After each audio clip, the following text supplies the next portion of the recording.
Un travail essentiel dans le voyage du néo-chamanisme pour devenir néo-chaman, c'est le travail d'ouverture pour recevoir une réalité différente. Alors, on sait depuis maintenant plusieurs années comment on construit la réalité. Et on sait donc de fait, par les physiciens, qu'il n'y a pas de réalité. Chacun construit à l'intérieur de son cerveau le réel.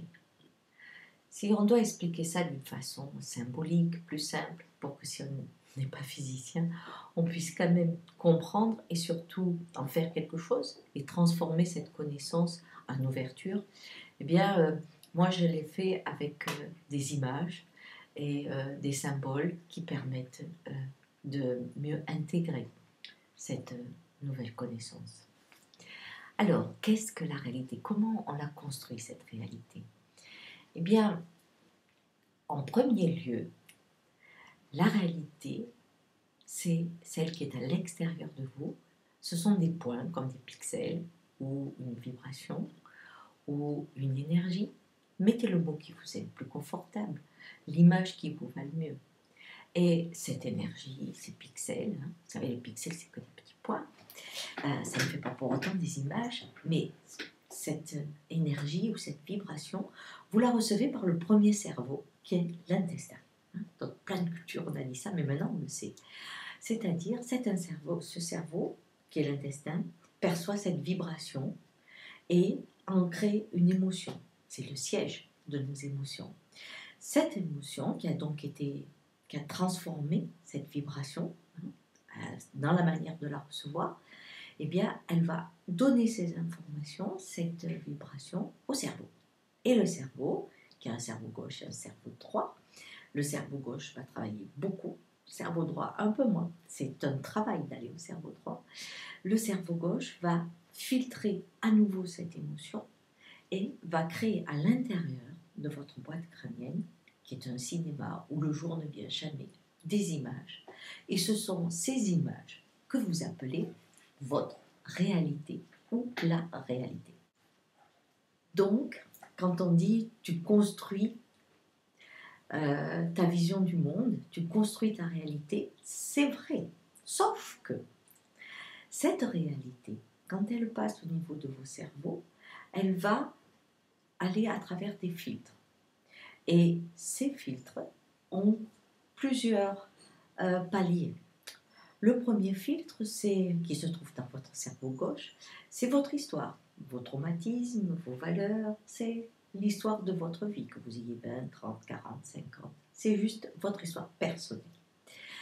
Le second filtre, c'est l'histoire de votre famille, de votre ligne, et qui a aussi ses traumatismes et ses peurs. Le troisième filtre, c'est l'histoire de votre culture.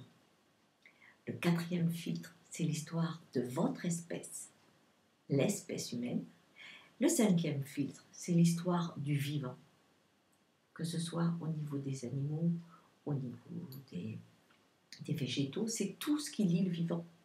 Si on regarde le monde, plus on va dans l'infiniment petit, plus on se rend compte qu'on a des points. Et puis le dernier filtre, c'est quand on revient à un espace qui s'appellerait la source. Et c'est ce voyage à travers ces filtres que je propose dans cette formation. Si je devais vous expliquer plus spécifiquement un filtre, prenons le filtre, un des filtres qui vient au niveau du premier cerveau, l'intestin. Ce premier filtre, c'est sur le plan émotionnel. Supposons que je sois un angoissé.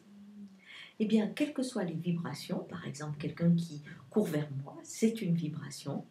Comme je suis un angoissé, je vais prendre cette vibration, je vais la réduire. Donc, je vais donner une vibration à mon cerveau réduite par rapport à ce que j'ai reçu. Je la mets dans mon filtre.